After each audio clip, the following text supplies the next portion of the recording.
Hi, Les Fisher here, assistant head coach at Catoctin High School, and I emphasize the word assistant head coach. I'm here with Cole Mercer. He's going to ask me a few questions, so Cole, go right ahead. All right, first question. What inspired you to become a coach? Not quite sure. I was playing until I was 42, and I was coaching half the time anyway.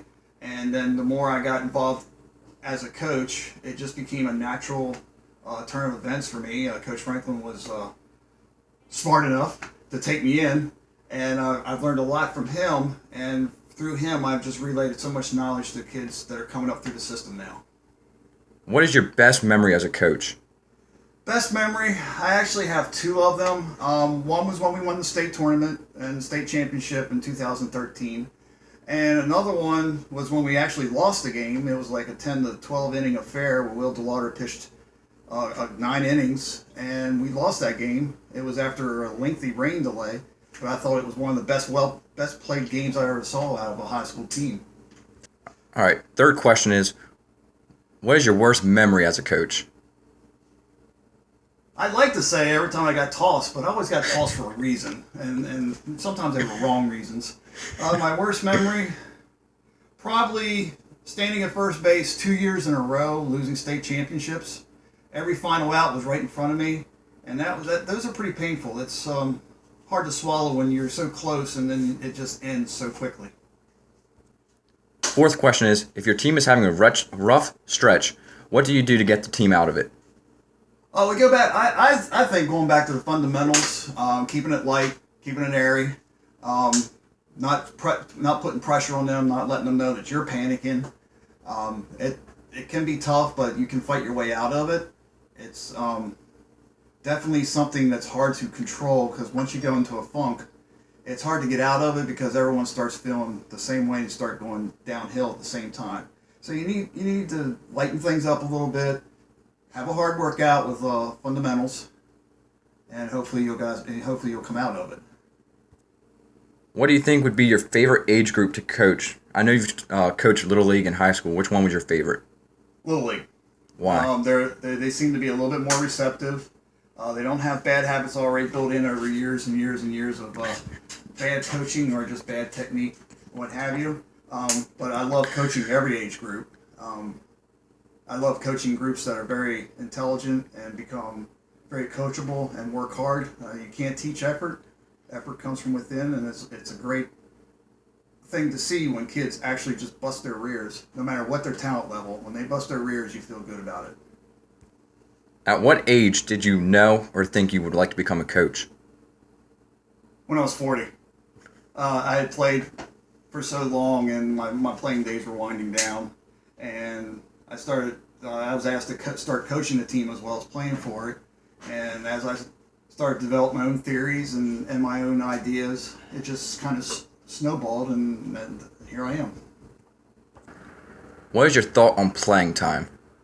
You earn it. I don't believe in that everybody gets a free same amount of time as everybody else, especially at the high school level and further up. You need to play hard, you need to work hard, and you need to earn your spot. And then once you earn your spot, you have to keep it. And you keep it by playing hard at all times and keeping your head up. And when there's a bad day, it's a bad day. You get to come back the next day and rectify that.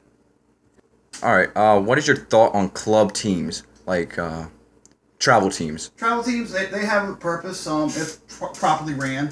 I've been involved with at least 6 travel teams, and I treat it just like we do at high school. It's all about fundamentals. It's all about teamwork. It's about buying in the small ball. You can have a team full of mashers, but you still need to have small ball in order to move runners around.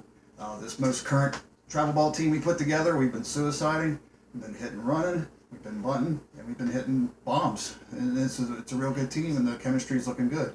Do you think they're just money makers at any point if not ran correctly? Yes. And those are the ones you need to do your homework. You got to do your due diligence. Find out what the coaches are about. Find out how they coach, if they teach. That's a big word there. Do they teach? And how much the fees are, because you also have to consider your travel costs. All right. Next question is, what do you think about calling players up from JV to varsity? Well, It all depends. If they're producing at the JV level against good pitching, and they've proven in practices that they can handle varsity pitching, I don't think it affects team chemistry. It affects egos. And certain people will have a problem with it. But the bottom line is, at the varsity level, we're there to win. All right. Last question is, do you feel embarrassed or ashamed for getting thrown out against Brunswick and ruining the reputation of Catoctin baseball?